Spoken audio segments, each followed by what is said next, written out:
Hi, my name is Jerry Escamos and welcome sa panibagong vlog. And naiiba ang vlog po natin today and gusto kong i-share sa inyo experience ko guys sa paggamit ng aking Sony ZV-10 Mark II.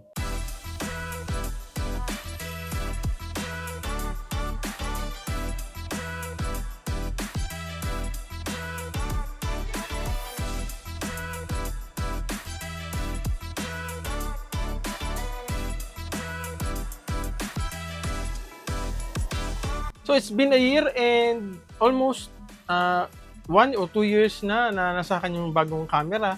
And ang pinaka nakakatuwa sa kamerang to is pinaka gusto ko talaga is yung video pictures.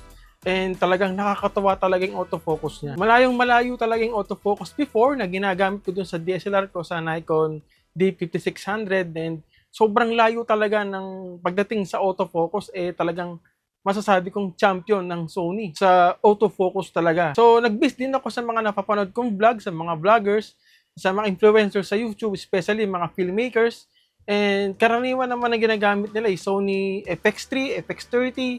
And ayun, sobrang sulit talaga ng color ng Sony. Sa ngayon, nagsisimula na ako mag-aral ng color grade sa mga videos. And ayun, sobrang ganda talaga ng quality. Although hindi kaya ng SD card yung mga video codec ng Sony, and then yung pang 4K, pang HD, and yung mga pang V90 na codec na talagang hindi na kaya ng 7 years old kong PC, masasabi kong ang ganda talaga ng quality.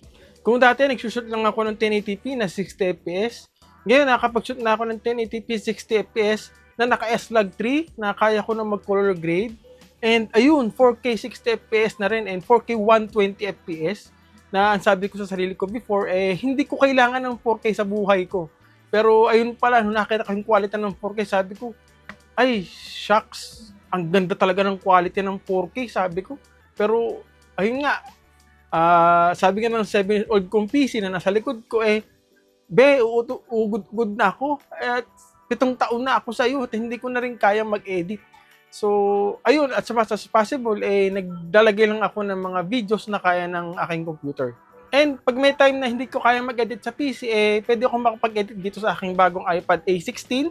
And ayun, kayang-kaya naman niya ang mga 1080p videos and 4K videos. Wag nga lang mababago yung timeline ng 4K, yung timeline ng DaVinci Resolve into 4K kasi talagang bibigay talaga yung yung tablet, no? Kasi hindi nga niya kaya Kasi ang chipset lang naman itong iPad pang cellphone lang naman, hindi naman siya M3 or M4. So since na-discuss ko na yung video quality ng Sony ZV-10 Mark II, i-discuss ko naman sa inyo ang photo quality ng kamerang ito.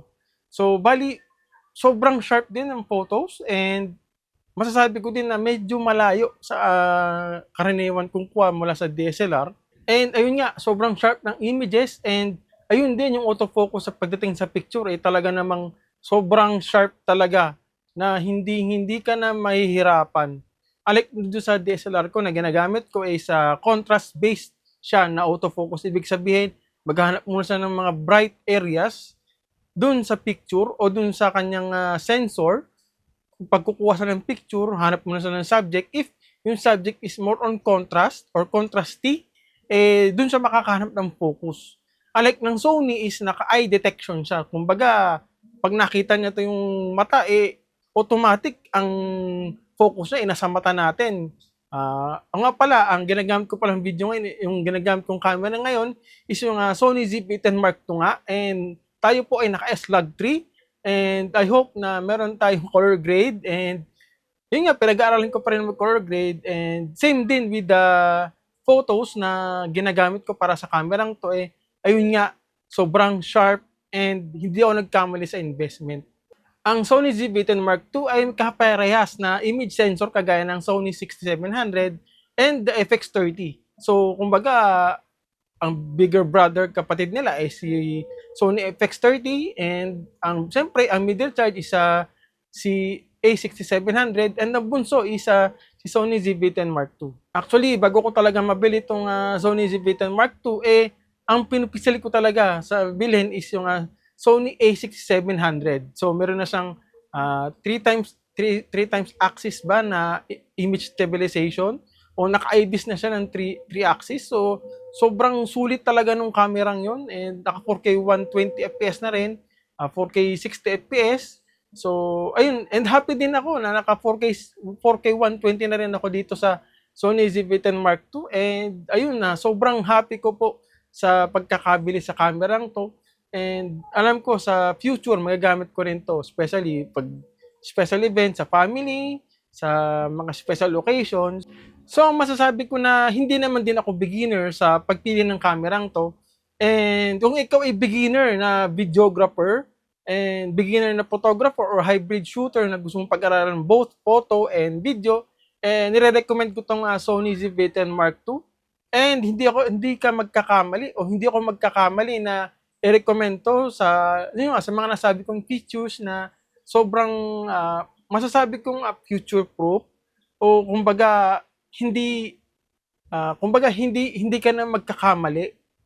Kumbaga pagdating sa autofocus sobrang sharp, fast, ayun yung karaniwang hinahanap natin, especially sa mga videographers, sa mga ginagamit sa wedding, sa events. So, yun, marirecommend ko talagang Sony ZV-10 Mark II. Boss Gerald, may marirecommend ka bang lente para dito sa Sony ZV-10 Mark II na to? So, marirecommend kong lente is Tamron 17-70 na 2.8. So, isa din to sa pinapangarap kong lente para sa kamerang to.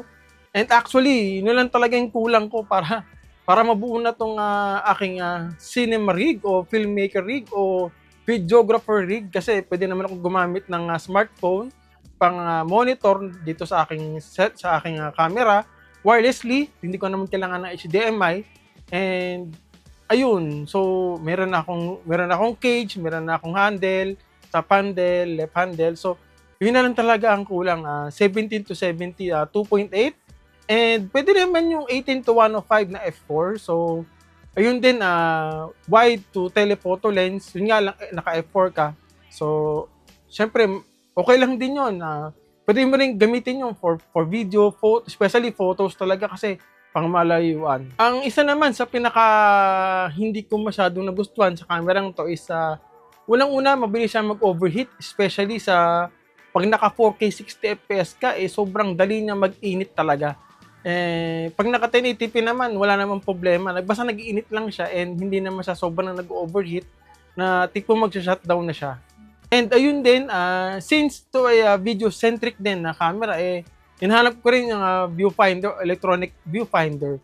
So, ayun din, sana ay may viewfinder. Pero, ayun nga, as Sony nga naman, ito ay video-centric. Kumbaga, gagamitin lang to for video purposes, and hindi naman siya more on photo purposes. Pwede na naman din hybrid. So, ayun. So, Boss Gerald, may recommend ko mang camera bukod dito sa Sony ZV-10 Mark II. So, ang recommend kong camera is Canon R10 or Canon R50. So, yun ang recommend kong camera for vlogging na rin. Gusto mo mag-vlog, starting mag-vlogging, and kung gusto mo mag-aaral ng color grading, yun, meron silang CLAG 2 o CLAG 3. So, pwede ka mag-aaral ng color grading sa DaVinci Resolve. And then, magtimpla-timpla ka ng kulay doon, and pag-aralan mo kung paano magkulay. So, nabanggit ko na rin kanina yung Sony a6700. So, meron itong IBIS and 4K 60 FPS and 4K 120 FPS. So, sobrang sulit ang investment mo doon. Yun nga lang, pag binili mo siya, walang kasamang lente. So, magbabay ka pa ng third party or G-Master lenses para magkaroon ka ng lente para dito. Nire-recommend ko rin yung Nikon Z52. So, meron na rin silang N-Log na color grade o picture profile, ibig ko sabihin. So, pwede ka na rin mag-aaral na magkulay dun sa DaVinci Resolve. And, ayun, pag-aaral na magkulay, magtimpla, and, ayun, huwag ka muna sana mag-over-edit bilang beginner. So, ayun, marami naman tutorial sa YouTube kung paano mag-color grade sa DaVinci Resolve. Ayun guys, maraming salamat sa panonood ng video na to. And, sana marami kayong tutunan, and wala naman ako sinasabi na bilhin niyo itong kamerang to. Ang akin lang naman is mag-share ako ng experience ko using this camera, and sobrang sulit ang investment ko na around 65,000 pesos. Ayun lahat ng investment ko. Sulit naman siya, and mahal nga, pero grabe naman ang output, no?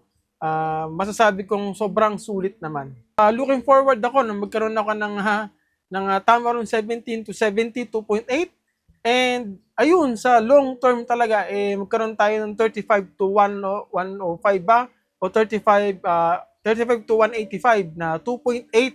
So, ayun, grabe talaga. Sobrang mahal ng, sobrang mahal ng ano, sobrang mahal ng hobby na to. Diyos ko, malulu, malulunod na ako sa utang. Hindi, okay lang na malunod ako sa utang bilang creative, pero wag lang sa ibang bagay na, ayun, hindi maganda yung balik sa akin.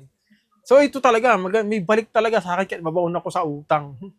O, di ba? So hindi ko naman kahit kayo mabaon sa utang para lang bumili ng camera. Ang akin lang is, kumbaga, ito yung bagay na nagpapasaya sa akin at hindi ibang bagay at hindi masamang bagay ba. Ito ay nagturo sa akin ng direksyon, isa sa mga bagay na nagbigay sa akin na maging inspired pa sa buhay. So yun guys, maraming salamat sa panood ng video na to, and huwag niyong kalimutan mag-follow and heart, like this video, and gusto nyo i-share nyo sa mga kaibigan nyo. And I hope you like this video, and see you guys on the next video.